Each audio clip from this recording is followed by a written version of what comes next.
ಯಾವುದೇ ದೇಶದ ಯಾವುದೇ ಪೊಲಿಟಿಕಲ್ ಪಾರ್ಟಿ ಕೂಡ ತನ್ನ ದೇಶದ ಅಸ್ಮಿತೆಯನ್ನ, ಸಂಸ್ಕೃತಿಯನ್ನ, ತನ್ನ ದೇಶದ ವಿಶಿಷ್ಟತೆಯನ್ನ ವಿರೋಧ ಮಾಡೋದಿಲ್ಲ. ಅದೇ ಜಗತ್ತಿನ ಏಕೈಕ ಪಕ್ಷ ಕಾಂಗ್ರೆಸ್ಸು ರಾಮನ ಅಸ್ತಿತ್ವವನ್ನ, ರಾಮ ಮಂದಿರವನ್ನ ವಿರೋಧ ಮಾಡಿಕೊಂಡೇ ಬಂದಿದ್ದು. ರಾಮ ಮಂದಿರ ವಿಚಾರ ಬಿಟ್ಬಿಡಿ, ರಾಮನೇ ಇಲ್ಲ ಅಂತ ಹೇಳಿ ಸುಪ್ರೀಂ ಕೋರ್ಟ್ಗೆ ಹೋದಂತಹ ಒಂದು ಪಕ್ಷ ಕಾಂಗ್ರೆಸ್ ಪಕ್ಷ. ಅಯೋಧ್ಯದ ದೇವಸ್ಥಾನದಲ್ಲಿ ರಾಮಲಲ್ಲಾನ ವಿಗ್ರಹಗಳು ಪ್ರತ್ಯಕ್ಷ ಆದವು. ಪ್ರತ್ಯಕ್ಷ ಆದ ಮಾರನೇ ದಿವಸ ಒಬ್ಬ ಜವಾಬ್ದಾರಿಯುತ ಪ್ರಧಾನಮಂತ್ರಿಯಾಗಿ ನೆಹರು ಹೇಳ್ತಾರೆ, ಎಲ್ಲ ಆ ರಾಮಲಲ್ಲ ವಿಗ್ರಹವನ್ನ ಆಚೆ ಕಡೆಗೆ ಎಸಿರಿ ಅಂತ ಹೇಳಿ. ಆದರೆ ಅದೃಷ್ಟವಶಾತ್ ಕರುಣಾಕರನ್ ನಾಯರ್ ಅವರ ಹೋರಾಟದ ಫಲವಾಗಿ ರಾಮಲಲ್ಲ ಅಲ್ಲಿ ಉಳಿಯೋ ರೀತಿ ಆಯ್ತು. ಇಲ್ದಿದ್ರೆ ಅಕ್ಷರಶಃ ಬೀದಿಗೆ ಬಿದ್ದಿರಬೇಕಾಗಿತ್ತು ನೆಹರು ಕೆಲಸದಿಂದ. ನಿರೀಕ್ಷೆಯಂತೆ ಕಾಂಗ್ರೆಸ್ ಪಕ್ಷ ರಾಮ ಮಂದಿರದ ಉದ್ಘಾಟನೆಗೆ ಹೋಗೋದಿಲ್ಲ ಅಂತ ಹೇಳಿದೆ. ಯಾಕೆ ನಿರೀಕ್ಷೆಯಂತೆ ಅಂತ ಹೇಳಿದ್ರೆ, ಕಾಂಗ್ರೆಸ್ಗೆ ಒಂದು ವಿಶಿಷ್ಟವಾದ ಗುಣ ಇದೆ.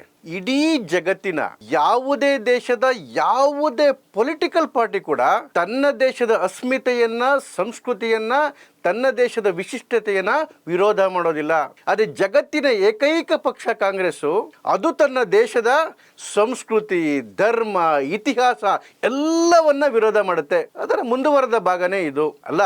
ಅವರಿಗೆ ರಾಮ ಮಂದಿರಕ್ಕೆ ಹೋಗ್ತಕ್ಕಂಥ ಮುಖ ಕೂಡ ಎಲ್ಲಿದೆ ಹೇಳಿ? ಇಡೀ ಜೀವನದಲ್ಲಿ ರಾಮನ ಅಸ್ತಿತ್ವವನ್ನ, ರಾಮ ಮಂದಿರವನ್ನ ವಿರೋಧ ಮಾಡಿಕೊಂಡೇ ಬಂದಿದ್ದು. ರಾಮ ಮಂದಿರ ವಿಚಾರ ಬಿಟ್ಬಿಡಿ, ರಾಮನೇ ಇಲ್ಲ ಅಂತ ಹೇಳಿ ಸುಪ್ರೀಂ ಕೋರ್ಟ್ಗೆ ಹೋದಂತಹ ಒಂದು ಪಕ್ಷ ಕಾಂಗ್ರೆಸ್ ಪಕ್ಷ. ಇದರ DNA ಆಗಿದೆ. 1949ರಲ್ಲಿ ನೋಡಿ, ಆಗಸ್ಟನೇ ಸ್ವಾತಂತ್ರ್ಯ ಬಂದಿತ್ತು, ನೆಹರು ಅವರು ಪ್ರಧಾನಮಂತ್ರಿ ಆಗಿದ್ರು. ಇದ್ದಕ್ಕಿದ್ದಂಗೆ ರಾಮನ ಅಯೋಧ್ಯದ ದೇವಸ್ಥಾನದಲ್ಲಿ ರಾಮಲಲ್ಲಾನ ವಿಗ್ರಹಗಳು ಪ್ರತ್ಯಕ್ಷ ಆದವು. ಪ್ರತ್ಯಕ್ಷ ಆದ ಮಾರನೇ ದಿವಸ ಒಬ್ಬ ಜವಾಬ್ದಾರಿಯುತ ಪ್ರಧಾನಮಂತ್ರಿಯಾಗಿ ನೆಹರು ಹೇಳ್ತಾರೆ, ಎಲ್ಲ ಆ ರಾಮಲಲ್ಲ ವಿಗ್ರಹವನ್ನ ಆಚೆ ಕಡೆಗೆ ಎಸಿರಿ ಅಂತ ಹೇಳಿ. ಆದರೆ ಅದೃಷ್ಟವಶಾತ್ ಆವತ್ತಿನ ಅಲ್ಲಿನ ಮ್ಯಾಜಿಸ್ಟ್ರೇಟ್ ಆಗಿದ್ದಂತಹ ಕರುಣಾಕರನ್ ನಾಯರ್ ಅವರ ಹೋರಾಟದ ಫಲವಾಗಿ ರಾಮಲಲ್ಲ ಅಲ್ಲಿ ಉಳಿಯೋ ರೀತಿ ಆಯ್ತು. ಇಲ್ದಿದ್ರೆ ಅಕ್ಷರಶಃ ಬೀದಿಗೆ ಬಿದ್ದಿರಬೇಕಾಗಿತ್ತು ನೆಹರು ಕೆಲಸದಿಂದ. ಅದಾದ್ಮೇಲೆ 1959ರಲ್ಲಿ ಪರ್ಮನೆಂಟ್ ಆಗಿ ಬೀಗ ಹಾಕಿಸ್ಬಿಟ್ರು. ಇದಾದ ನಂತರ ಭಾರತದ ಅಸ್ಮಿತೆಯಾಗಿದ್ದಂತಹ ರಾಮ ಮಂದಿರ ಆಗಲೇಬೇಕು ಅಂತೇಳಿ 1983ರಿಂದ ವಿಶ್ವ ಹಿಂದೂ ಪರಿಷತ್ ಹೋರಾಟವನ್ನು ತಗೊಳ್ತು. 1986ರಲ್ಲಿ ಇದರ ಶಿಲಾನ್ಯಾಸದ ವಿಚಾರ ಮಾತಾಡಬೇಕಾದ್ರೆ ಆವತ್ತಿನ ಉತ್ತರ ಪ್ರದೇಶದ ಮುಖ್ಯಮಂತ್ರಿ ಆಗಿದ್ದಂತಹ, ಕಾಂಗ್ರೆಸ್ ಮುಖ್ಯಮಂತ್ರಿ ಆಗಿದ್ದಂತಹ ND ತಿವಾರಿ ಹೇಳಿದ್ರು, ನನ್ನ ಹೆಣದ ಮೇಲೆ ನೀವಲ್ಲಿ ದೇವಸ್ಥಾನ ಕಟ್ಟಬೇಕು ಅಂತ ಹೇಳಿ. ಆದರೆ ವಿಶ್ವ ಹಿಂದೂ ಪರಿಷತ್ನ ಪ್ರಯತ್ನದ ಫಲವಾಗಿ 1989ರಲ್ಲಿ ಶಿಲಾನ್ಯಾಸ ಆಯಿತು. ಅದಾದ ಮೇಲೆ ರಥಯಾತ್ರೆ, ನಂತರದ ಹೋರಾಟಗಳು ನಡೆದವು. ಡಿಸೆಂಬರ್ 6, 1992ರ ದಿವಸ ಏನು ಆ ಕಳಂಕಿತ ಕಟ್ಟಡ ಬಿತ್ತು, ಆ ಸಮಯದಲ್ಲಿ ಅಂದಿನ ಕಾಂಗ್ರೆಸ್ ಪ್ರೈಮ್ ಮಿನಿಸ್ಟರ್ ಆಗಿದ್ದಂತಹ PV ನರಸಿಂಹರಾವ್ ಅವರು ಹೇಳ್ತಾರೆ, ಮತ್ತೆ ಅಲ್ಲಿ ಮಸೀದಿ ಕಟ್ತೇವೆ ಅಂತ ಹೇಳಿ. ಅದಾದ ಮೇಲೆ ಆಗ ಆಡಳಿತದಲ್ಲಿದ್ದಂತಹ 4 BJP ರಾಜ್ಯ ಸರ್ಕಾರಗಳನ್ನ, ಒಂದು ಉತ್ತರ ಪ್ರದೇಶ, ರಾಜಸ್ಥಾನ, ಮಧ್ಯಪ್ರದೇಶ ಮತ್ತು ಹಿಮಾಚಲ ಪ್ರದೇಶ, ರಾಮ ಮಂದಿರಕ್ಕೋಸ್ಕರ ಇವು ಸಪೋರ್ಟ್ ಮಾಡಿದೀವಿ ಅಂತ ಹೇಳಿ 4 BJP ರಾಜ್ಯ ಸರ್ಕಾರಗಳನ್ನ ವಜಾ ಮಾಡ್ತಾರೆ. ಉತ್ತರ ಪ್ರದೇಶದಲ್ಲಿ ಗಲಭೆ ಆಗಿದೆ, ಉತ್ತರ ಪ್ರದೇಶದಲ್ಲಿ ಘಟನೆ ನಡೆದಿದೆ, ಉತ್ತರ ಪ್ರದೇಶದ BJP ಸರ್ಕಾರವನ್ನ ತೆಗೆದುಹಾಕಿದ್ರೆ ಅದಕ್ಕೊಂದು ಜಸ್ಟಿಫಿಕೇಶನ್ ಇರುತ್ತೆ.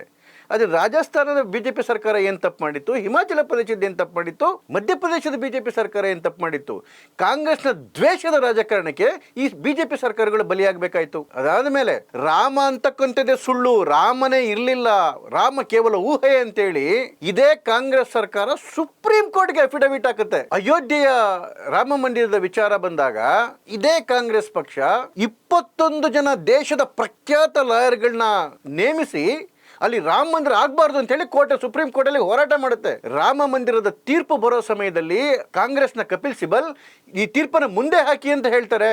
ಇಷ್ಟೆಲ್ಲ ಆಗಿ ಸುಪ್ರೀಂ ಕೋರ್ಟ್ನ ತೀರ್ಪು ಕೂಡ ರಾಮ ಮಂದಿರದ ಪರವಾಗಿ ಬಂದು ಇವತ್ತು ಭವ್ಯವಾದ ರಾಮ ಮಂದಿರ ಉದ್ಘಾಟನೆ ಆಗ್ತಾ ಇದೆ. ಈಗಲಾದ್ರೂ ಅವ್ರ ಮನಸ್ಥಿತಿ ಬದಲಾವಣೆ ಆಗಿದೆಯಾ? ಕಳೆದ ಸೆಪ್ಟೆಂಬರ್ 10ನೇ ತಾರೀಕು ಜಲಗಾವಲ್ಲಿ ಶಿವಸೇನೆಯ ಉದ್ಧವ್ ಠಾಕ್ರೆ ಅವರು ಹೇಳ್ತಾರೆ, ರಾಮ ಮಂದಿರದ ಉದ್ಘಾಟನೆ ಮುಗಿಸ್ಕೊಂಡು ಜನ ವಾಪಸ್ ಬರ್ಬೇಕಾದ್ರೆ ಗೋಧ್ರಾದಂತ ಹತ್ಯಾಕಾಂಡ ನಡೆಯುತ್ತೆ ಅಂತ ಹೇಳಿ. ಕರ್ನಾಟಕದ BR ಪಾಟೀಲ್ ಹೇಳ್ತಾರೆ, ರಾಮ ಮಂದಿರಕ್ಕೆ ಬಾಂಬ್ ಹಾಕ್ತಾರೆ.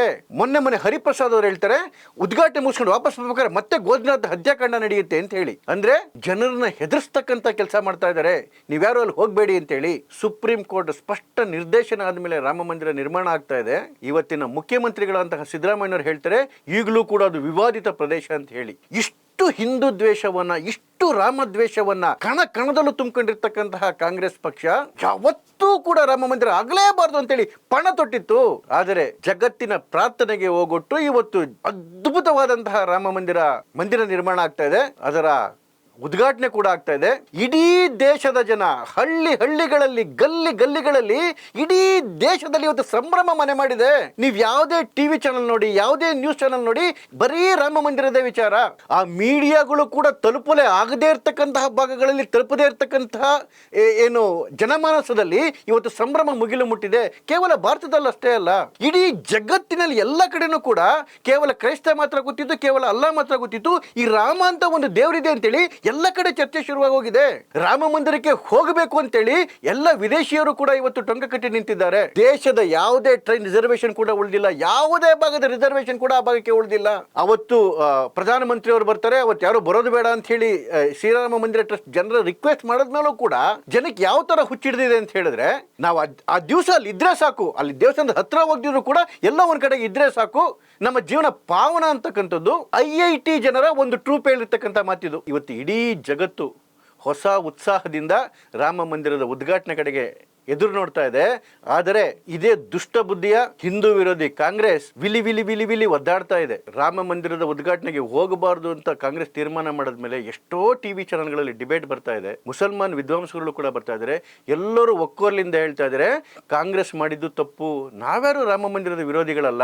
ಆದರೆ ಮತೀಯವಾದವನ್ನೇ, ವೋಟ್ ಬ್ಯಾಂಕ್ ರಾಜಕಾರಣವನ್ನೇ ವಿಷ ಮೈಗೇರಿಸ್ಕೊಂಡಿರ್ತಕ್ಕಂಥ ಕಾಂಗ್ರೆಸ್ಗೆ ಇದ್ಯಾವುದು ಕಾಣೋದಿಲ್ಲ. ಕಾಂಗ್ರೆಸ್ಗೆ ಒಂದು ಮಾತನ್ನು ಹೇಳಕ್ಕೆ ಇಷ್ಟಪಡ್ತೇನೆ, ಇದು ಕೇವಲ ರಾಮಲಲ್ಲಾನ ಪುನರ್ ಪ್ರತಿಷ್ಠಾಪನೆ ಅಲ್ಲ, ಈ ಭಾರತದ ಸಂಸ್ಕೃತಿಯ ಪ್ರತಿಷ್ಠಾಪನೆ, ಭಾರತದ ಅಸ್ಮಿತೆಯ ಪ್ರತಿಷ್ಠಾಪನೆ. ಯಾವ ನಾಗರಿಕತೆ ಒಂದು ವೂಂಡೆಡ್ ಸಿವಿಲೈಸೇಷನ್ ಆಗಿತ್ತು, ಗಾಯಗೊಂಡಂತಹ ನಾಗರಿಕತೆ ಆಗಿತ್ತು, ಆ ನಾಗರಿಕತೆ ಮತ್ತೊಮ್ಮೆ ವಿಶ್ವ ಗುರುವಾಗಿ ಮೇಲೆದ್ದು ಬರ್ತಿರ್ತಕ್ಕಂತಹ ಸೂಚನೆ.